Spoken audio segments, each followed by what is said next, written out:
Hello बच्चों, आज हम change in profit sharing ratio chapter की कुछ इलस्ट्रेशन देखने वाले हैं। देखते हैं ये इलस्ट्रेशन हमसे क्या पूछता है। आन, बान और शान तीन पार्टनर्स हैं जो प्रॉफिट शेयर करते हैं 3:3:2 की रेशियो में। उन्होंने डिसाइड करा कि 1 अप्रैल 2023 से 24 से वह प्रॉफिट इक्वली शेयर करेंगे। ठीक है बच्चों, तो ये हमारे पास उनकी ओल्ड प्रॉफिट शेयरिंग रेशियो होगी और ये वाली equally new profit sharing ratio. उस डेट पे बच्चों हमें बता रखा है कि जिस डेट पे प्रॉफिट शेयरिंग रेशियो चेंज हुई है, जनरल रिजर्व में क्रेडिट बैलेंस था 72,000 रुपीज का। ठीक है बच्चों, आगे हमें बता रखा है कि instead of distributing the general reserve it was decided to record an adjustment entry giving effect due to the change in the profit sharing ratio. तो पार्टनर्स के बीच में डिसाइड हुआ है कि जनरल रिजर्व डिस्ट्रीब्यूट करने की बजाय वह चाहते हैं कि एडजस्टमेंट एंट्री पास हो जाए, जिससे इफेक्ट हो जाए। जो जनरल रिजर्व के एडजस्टमेंट करनी थी उसे हम एडजस्टमेंट एंट्री से पास करें। तो बच्चों में क्वेश्चन में यही बोला है, हमें एडजस्टमेंट एंट्री पास करनी है जनरल रिजर्व के लिए, जैसे हम गुडविल के लिए करते थे। तो बच्चों सेम यहाँ पे हमें यही बोला है कि हमें एडजस्टमेंट एंट्री पास करनी है जनरल रिजर्व के लिए। ठीक है बच्चों, तो बच्चों ऐसे क्वेश्चनों में फर्म क्या चाहती है कि फर्म जनरल रिजर्व को डिस्ट्रीब्यूट ना करे। जनरल रिजर्व का जैसा बैलेंस है वैसे ही बैलेंस शीट में दिखता रहे, बस उसकी एडजस्टमेंट हो जाए। और वो कैसे? जैसे हम गुडविल की एडजस्टमेंट करते हैं, जो पार्टनर सैक्रिफाइस कर रहा होता है, जो पार्टनर गेन कर रहा होता है, उसे कंपेंसेशन देखते हैं सैक्रिफाइस करने वाले को। ठीक है बच्चों, तो हम जनरल रिजर्व की भी ऐसी एडजस्टमेंट एंट्री पास करते हैं। अब बच्चों कैसे करते हैं? तो बच्चों देखो, सबसे पहले ये देख लेते हैं कि कौन सा पार्टनर गेन कर रहा है, सैक्रिफाइस कर रहा है। तो बच्चों देखो, इनकी ओल्ड प्रॉफिट शेयर आन का 3/8 था। ठीक है बच्चों, न्यू प्रॉफिट शेयर इक्वली बोला हुआ है ना, तो 1/3 हो गया। अब बच्चों निकाल लो, ओल्ड माइनस न्यू करोगे हमारे पास पॉजिटिव का आ रहा है, मतलब आन सैक्रिफाइस कर रहा है। पॉजिटिव का मतलब बच्चों यही होता है ना कि जब भी पार्टनर पॉजिटिव आ जाए माइनस करने पे, कि पार्टनर सैक्रिफाइस कर रहा है, पार्टनर का प्रॉफिट में शेयर कम हो गया है, अब उसे प्रॉफिट में शेयर कम मिलेगा, तो आन सैक्रिफाइस कर रहा है। ठीक है बच्चों, बान का सेम तरीके से निकाल लेंगे। ओल्ड इतनी थी और न्यू इतनी थी, तो बच्चों माइनस करोगे तो बान भी सैक्रिफाइस कर रहा है 1/24, उसका भी प्रॉफिट में शेयर कम हो गया है, अब उसे प्रॉफिट में शेयर कम मिले करेगा। ठीक है बच्चों, और लास्ट पार्टनर शान हमारा थर्ड पार्टनर था, जिसकी 2/8 थी ओल्ड प्रॉफिट शेयर और न्यू प्रॉफिट शेयर 1/3 थी।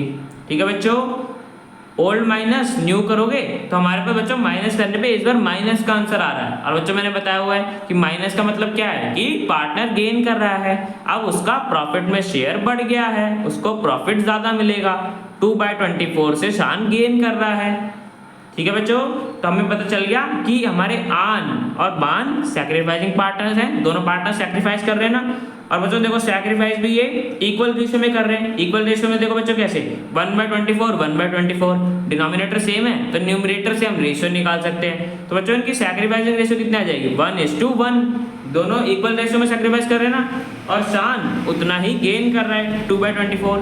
ठीक है बच्चों, तो हमें पता चल गया कि कौन सैक्रिफाइस कर रहा है और कौन गेन कर रहा है। तो अब हम जनरल रिजर्व की भी एडजस्टमेंट एंट्री पास कर सकते हैं। बच्चों जैसे गुडविल के केस में करते हैं ना, हम कंपेंसेशन निकालते हैं, तो ऐसे ही जनरल रिजर्व के केस में भी हम कर सकते हैं, कंपेंसेशन निकाल सकते हैं कि कौन सा पार्टनर कितना कंपेंसेशन देगा। गुडविल के बच्चों ध्यान रखो, हम गुडविल की वैल्यू यूज करते थे, और जनरल रिजर्व के केस में हम जितना जनरल रिजर्व में बैलेंस होगा उसका यूज करके निकालेंगे कि कितनी कंपेंसेशन मिलनी चाहिए। ठीक है बच्चों, आन और बान को बच्चों मिलनी चाहिए ना, यहाँ पे कॉजेस सैक्रिफाइस कर रहे हैं और शान गेन कर रहा है, तो शान देगा आन और बान दोनों को कंपेंसेशन, ताकि जो ये सैक्रिफाइस कर रहे हैं शेयर में इनका कम हो गया है प्रॉफिट में, तो वो एडजस्ट हो जाए। तो बच्चों निकाल लेते हैं कि शान कितना पैसा देगा दोनों को।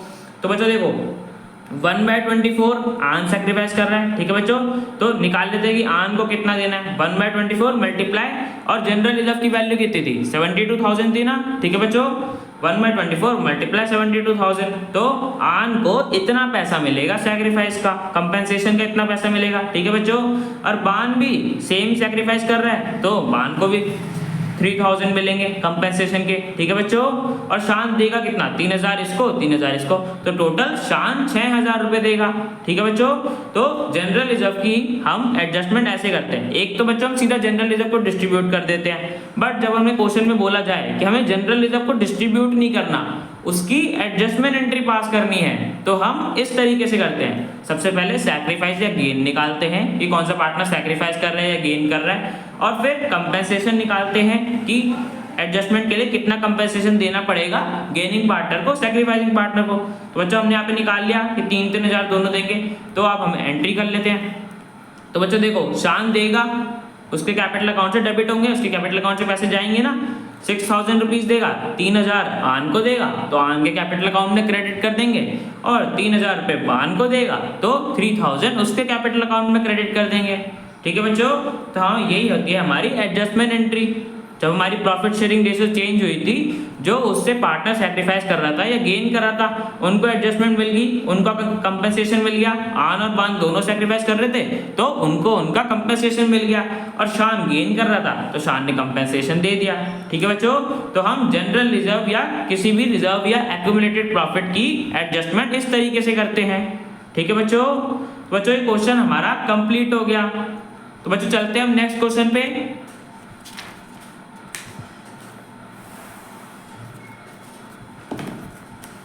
तो बच्चों ये है हमारा नेक्स्ट क्वेश्चन, जिसमें हमें बता रखा है कि इंदिरा, एंजेला और मार्गरेट 3 पार्टनर्स हैं जो प्रॉफिट शेयर करती हैं 5:3:2 की रेशियो में।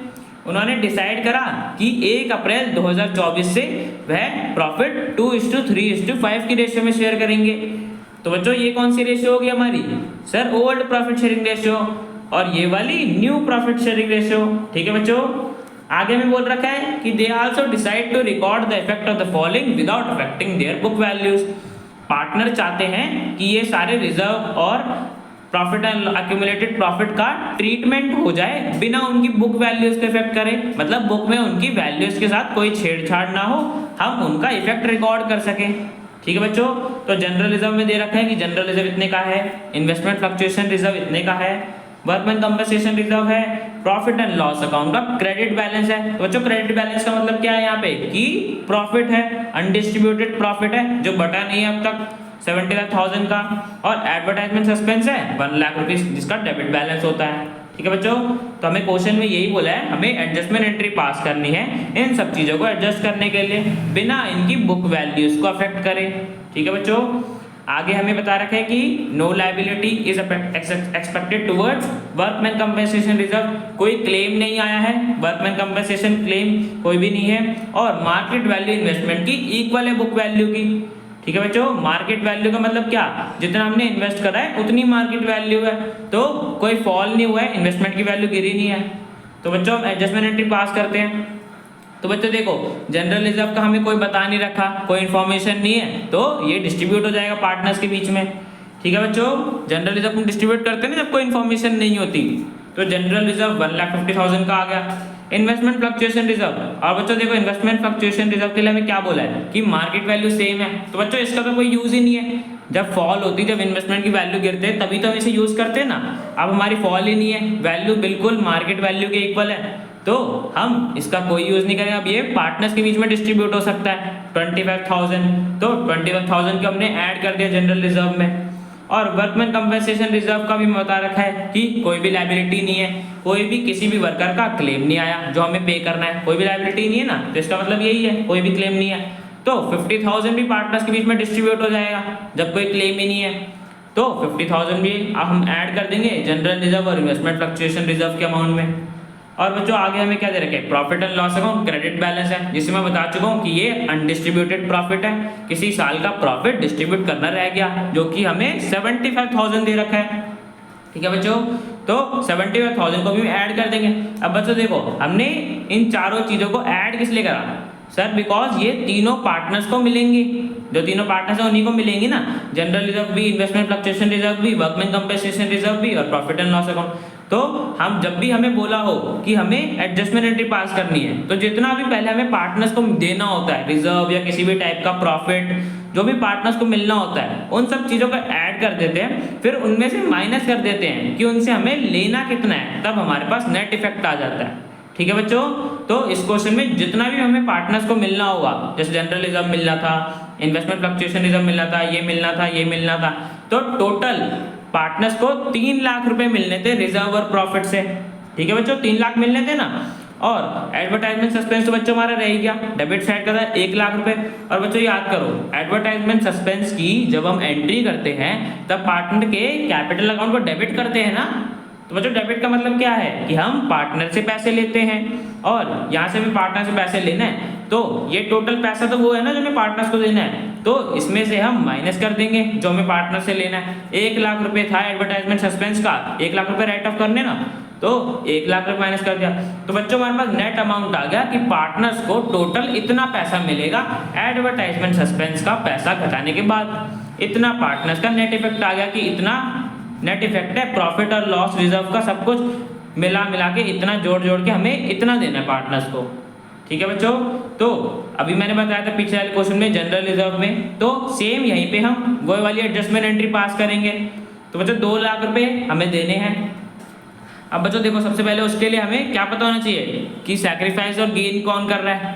ठीक है बच्चों, तो ओल्ड हमारा इंदिरा का इतना था और न्यू इतना था। ओल्ड माइनस न्यू करोगे तो बच्चों ओल्ड माइनस न्यू करने पे क्या आ रहा है, हमारा पॉजिटिव का 3/10 आ रहा है। तो इसका मतलब क्या है कि पार्टनर सैक्रिफाइस कर रहे हैं। पॉजिटिव का मतलब बच्चों यही होता है ना। तो इंदिरा का प्रॉफिट में शेयर कम हो गया है। ठीक है, एंजिला का बच्चों देखो 3/10 ओल्ड प्रॉफिट शेयर था और न्यू प्रॉफिट शेयर भी 3/10 है। तो बच्चों माइनस करने पे 0 आएगा, बिकॉज इसमें कोई चेंज ही नहीं हुआ, ना प्रॉफिट शेयर इसका बढ़ा ना घटा, सेम रहा। ठीक है बच्चों, आगे हमें मार्गरेट का बता रखा है कि ओल्ड प्रॉफिट शेयर इतना था इसका और न्यू प्रॉफिट शेयर इतना था। अब बच्चों माइनस करोगे 2/10 माइनस 5/10, तो हमारा मार्गरेट का आ जाएगा गेन, मतलब मार्गरेट गेन कर रही है, मार्गरेट का प्रॉफिट में शेयर बढ़ गया है। ठीक है बच्चों, तो हमें पता चल गया इंदिरा सैक्रिफाइस कर रही है और मार्गरेट गेन कर रही है। तो मार्गरेट गेनिंग पार्टनर है ना, तो मार्गरेट कंपेंसेशन देगी इंदिरा को। और बच्चों वो कंपेंसेशन कैसे निकालते हैं, मैंने ही बताया था, जो भी हमारा रिजर्व या लॉस का नेट अमाउंट आता है वो निकाल के हम सैक्रिफाइसिंग पार्टनर को देते हैं। कौन देता है, गेनिंग पार्टनर देता है। तो इंदिरा को सैक्रिफाइस कर रही है ना, और हमारा नेट इफेक्ट इतना आया, 2 लाख रुपीज आया, 3/10 सैक्रिफाइस कर रही है, मल्टीप्लाई कर दिया, तो इंदिरा को इतने पैसे मिलेंगे और मार्गरेट इतने पैसे देगी।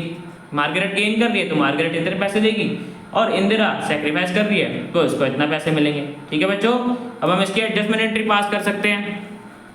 मार्गरेट देगी ना तो उसके कैपिटल अकाउंट में डेबिट कर दिया, मार्गरेट से हम इतना पैसा लेके इंदिरा को दे देंगे। मार्गरेट गेन कर रही थी इसलिए हमने उससे 60,000 रुपीज ले लिए, और इंदिरा सैक्रिफाइस कर रही थी 60,000 रुपीज हमने उससे दे दिए। तो बच्चों जो हमें हमारे जितने प्रॉफिट लॉस और रिजर्व थे, जैसे जनरल रिजर्व था, इन्वेस्टमेंट फ्लक्चुएशन रिजर्व था, तो उन सब की हमने एडजस्टमेंट कर दी।